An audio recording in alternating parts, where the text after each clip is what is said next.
আসসালামু আলাইকুম। সকলকে বাংলা এফএম এর পক্ষ থেকে স্বাগত জানাচ্ছি। আপনাদের সাথে আছি আমি নুরিয়া আক্তার জাহান মুন। আজকের আলোচনায় আমাদের সাথে আছেন KKR move on HDNV HD এর পরিচালক, প্যাসিফিক অক্টাকে ভেঞ্চারের চেয়ারম্যান, হুদা ওভারসিজ লিমিটেড এর বিদেশি পরিচালক, প্যাসিফিক চ্যারিটি এর প্রতিষ্ঠাতা, বার অ্যাসোসিয়েশনের মেম্বার, কুয়ালালামপুর, মালয়েশিয়া, জনাব কাপিল উদ্দিন আরিফ ভাই। আরিফ ভাই, আপনাকে আমাদের অনুষ্ঠানে স্বাগত জানাচ্ছি। কেমন আছেন আপনি আরিফ ভাইয়া? আচ্ছা, আপনি তো একজন প্রবাসী। তো বাংলাদেশের অর্থনীতিতে প্রবাসের অবদান অনেক বেশি, অনেক ব্যাপক, আমরা জানি। এই নতুন বাংলাদেশে একজন প্রবাসী হিসেবে আপনার চাওয়া কি? মানে আপনি কি চান এই নতুন বাংলাদেশে? এই বাংলাদেশটা কিন্তু হচ্ছে আমাদের বাংলাদেশের রেমিটেন্সের উপর কিন্তু অনেকটা কিন্তু হচ্ছে থাকে। ওই সুবাদে হচ্ছে আমাদের বাংলাদেশে যতগুলো হচ্ছে বাইরে যতগুলো এম্বাসি আছে, ওই পরিমাণ সাপোর্ট কিন্তু আমাদেরকে আমাদের যারা আছে ওইখানে কাজ করে, যারা হচ্ছে ওয়ার্ক পারমিট ওইখানে আছে, তাদের কিন্তু ওইরকম সাপোর্ট পায় না, তারা বেনিফিট পায় না। তারা আসলে হচ্ছে বিশেষ করে আমাদের এম্বাসি গুলা হেল্পফুল না। ইভেন হচ্ছে আমাদের এম্বাসি গুলা হচ্ছে ওইখানে হচ্ছে দুর্নীতির সাথে জড়িত। ইভেন হচ্ছে দালাল ওইখানে হচ্ছে মানে এজেন্ট আমরা তো হচ্ছে শুদ্ধ ভাষায় যদি বলি এজেন্ট, বা এখানে হচ্ছে বাংলা ভাষা হচ্ছে ওইখানে হচ্ছে এজেন্সি এম্বাসির ভিতরে হচ্ছে দালাল। ইভেন অ্যাম্বাসেডার থেকে আমি সরি টু সে, ইভেন হচ্ছে অ্যাম্বাসেডার ওদের জড়িত আছে। না হইলে অ্যাম্বাসেডার যদি জড়িত যদি না থাকে, তারা যদি জড়িত যদি না থাকে, তাহলে হচ্ছে তাদের ভিতরে কেন কাজগুলো হতেছে। আমরা শুনতে পাই বাংলাদেশে বিভিন্ন প্রবাসীরা হয়রানি ও নির্যাতনের শিকার হয়। সেক্ষেত্রে বাংলাদেশের অ্যাম্বাসির কোনো গুরুত্বপূর্ণ ভূমিকা পরিলক্ষিত হয় না। এই সংকট কিভাবে উত্তরণ করা যায় বলে আপনি মনে করছেন? আপনি যদি আমার কাছে বলেন, আমি অ্যাজ এ বিজনেসম্যান হিসেবে হচ্ছে আমরা হচ্ছে আমি আমার কোম্পানি আছে, আমার গ্রুপ অফ কোম্পানি আছে, আমরা কিন্তু এটা হচ্ছে ম্যানেজ করি। তো ওই হিসাবে হচ্ছে আমাদের এম্বাসি গুলো হচ্ছে ম্যানেজ করার জন্য আমাদের অ্যাম্বাসিডার রাখা হয়েছে। তার মানে হচ্ছে তারা কিন্তু যখন দেশের বাইরে যায় কাজ করতেছে, হ্যাঁ তারা, আমি বলবো না তারা কাজ করতেছে না, তারা কাজ করতেছে। তারা হচ্ছে এসির ভিতরে বসছে, এসির বাইরে কি হইতেছে তারা দেখতেছে না। যারা হচ্ছে ওই দেশে কাজ করতে যেতে শ্রমিক যারা, তারা কিন্তু হচ্ছে অল্প শিক্ষিত, তারা কিন্তু এত শিক্ষিত না। তাদের সমস্যাগুলো দেখার দায়িত্ব হচ্ছে এম্বাসি। আমি যদি একটা অ্যাড করি, বাইরের যে এম্বাসি গুলো আছে, আমাদের তো হচ্ছে অনেক ক্লায়েন্ট আছে, বাইরের ক্লায়েন্ট আছে, তারা যদি অ্যাক্সিডেন্ট করে, তারা কোনো হ্যাপেনে পড়ে, সর্বপ্রথম তারা বলে I call my embassy, call my embassy. তারা এম্বাসির সাথে যোগাযোগ করতেছে, এম্বাসি তাদের ওইখান থেকে হচ্ছে তাদের কাজগুলো করার জন্য তারা রেডি থাকে। আমাদের বাংলাদেশের এম্বাসি যদি এরকম কোনো ওয়ার্ড আমি আজ পর্যন্ত দেখি নাই, দেখে বলতেছে যে সমস্যা হয়েছে আমি এম্বাসিরে ফোন করি না। এম্বাসি হচ্ছে এটা হচ্ছে প্রধানমন্ত্রীর মতো, যে প্রাইম মিনিস্টার মতো, ওইখানে যাইতে হলে অনেকগুলা ধাপ আপনার পেরে যেতে হবে। আর এম্বাসি হচ্ছে বাংলাদেশ এম্বাসি, আমি এখন বলতেছি আগে থেকে যদি আপনারা যদি ভেরিফাই করেন, চেক করেন, এম্বাসির ভিতরে আমার মনে হয় এরা কাজ হচ্ছে শুধু রাজনীতি একটা প্রতিষ্ঠান হিসেবে ছিল, এটা হেল্পফুল ছিল না। আমার বাংলাদেশের শ্রমিক যারা আছে মালয়েশিয়াতে কাজ করতেছে, বিভিন্ন এশিয়া কান্ট্রিতে কাজ করতেছে, একটা এম্বাসি আমার মনে হয় না যারা হচ্ছে হেল্পফুল। সবগুলো হচ্ছে ওইখানকার এজেন্ট আছে, এজেন্টের মাধ্যমে কাজ হইতেছে। কারণ এজেন্টের মাধ্যমে কাজ হওয়ার কারণ হচ্ছে তারা লিখতে পারে না, তারা টাইপ করতে পারে না। একটা দেশে বাইরের দেশে গেলে আপনি বাইরের দেশে ইংলিশ আপনার লিখতে হবে, লিখতে পারে না। ওই লেখার জন্য একটা লোক দরকার ওইখানে, ওই লোকটা তাদের নাই, এম্বাসির ভিতরে নাই। ওই লোক কাজটাকে করতেছে একটা এজেন্টের মাধ্যমে করানো হইতেছে। এজেন্টকে আপনাকে ফ্রি করতে দিবে না, করতে দিবে না। তখন আপনি একটা সঠিক একটা ফাইল নিয়ে আপনি এম্বাসিতে যাবেন, ওইখানে আপনার কাছে অনেক ভুল ধরবে, এটা সমস্যা, এটা সমস্যা, এটা সমস্যা। যখন আপনি হচ্ছে 20 টাকা 50 টাকা 100 টাকা দিয়ে একটা এজেন্টে দিবেন, এভরিথিং ইজ পারফেক্ট। আচ্ছা, এভরিথিং ইজ পারফেক্ট এটা ছিল হচ্ছে নতুন বাংলাদেশের আগে। এখনকার যেহেতু আমরা নতুন বাংলাদেশ হয়েছে, ওই নতুন বাংলাদেশের কাছে হচ্ছে আমি সবার কাছে হচ্ছে অনুরোধ করব, যারা এই দায়িত্বটা আছে, বিশেষ করে হচ্ছে আমাদের এশিয়াতে যতগুলা, ইউরোপে বলি যতগুলো এম্বাসি আছে, ওই এম্বাসির তত্ত্বাবধান করার জন্য বাংলাদেশ থেকে আরেকটা টিম থাকা দরকার, যারা হচ্ছে ওই এম্বাসি গুলো তত্ত্বাবধান করবে আমার কাজগুলো হইতেছে কিনা।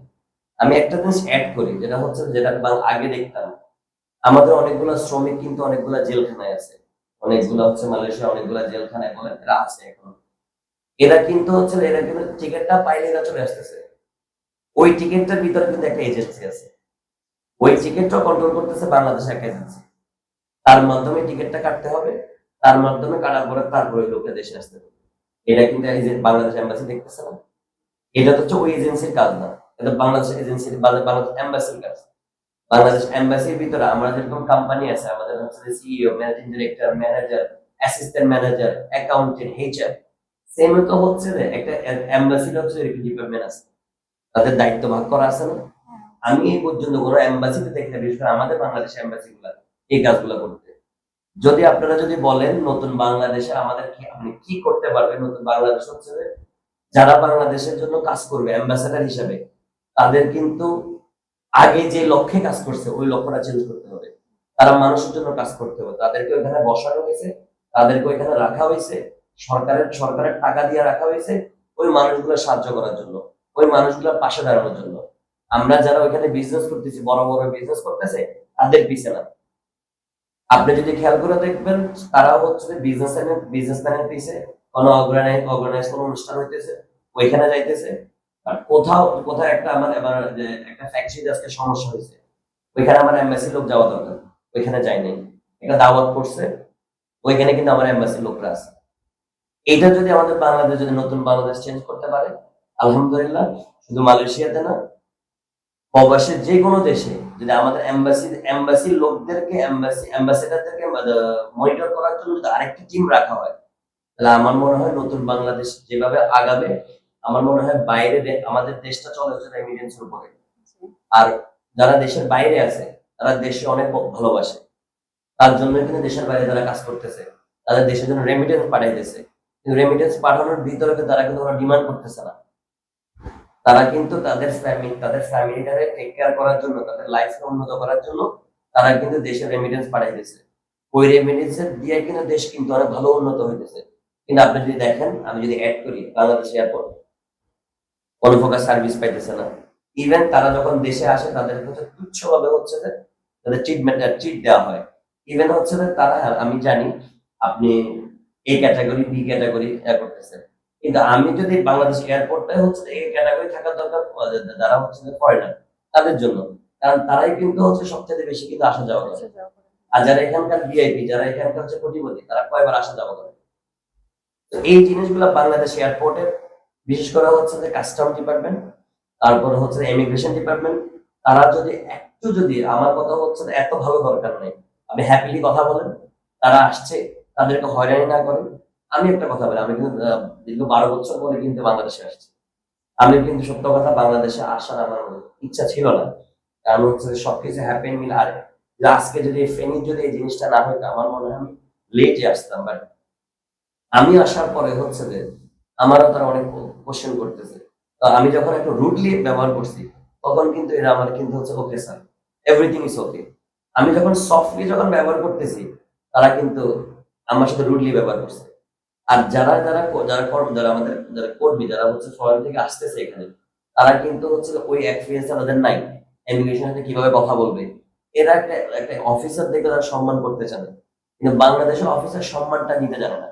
সবকিছু মিলাই নতুন বাংলাদেশের কাছে সেটা হচ্ছে আবদার আমাদের, সেটা হচ্ছে যে আমাদের যারা হচ্ছে যে দেশের বাইরে কাজ করতেছে, তারা দেশের জন্য করতেছে, তাদেরকে হচ্ছে যে মানে বিনয় ভাবে ব্যবহারটা করার জন্য এই আমাদের এয়ারপোর্টে। আর হচ্ছে বাংলাদেশ এম্বাসি গুলোর পিছে হচ্ছে আরেকটু ভালো কাজ করার জন্য। আর তাদের তাদের পিছে যারা আরেকটা সস্তা কাজ করে, তারা কি কাজগুলো ভালোভাবে করতেছে কিনা, এটাই শুধু। আর আমার আর বেশি কিছু বলার। ধন্যবাদ আপনাকে ভাইয়া। আমরা চাই আপনার প্রত্যাশাগুলো সরকার বাস্তবায়ন করুক। আপনাকে অনেক ধন্যবাদ। আমরা চাই সরকার আমাদের জিনিসগুলো শুনুক। অনুষ্ঠানটি দেখার জন্য ধন্যবাদ। বাংলা এফএম এর এমন আরো অনুষ্ঠান দেখার জন্য চ্যানেলটি সাবস্ক্রাইব করে আমাদের পাশে থাকুন।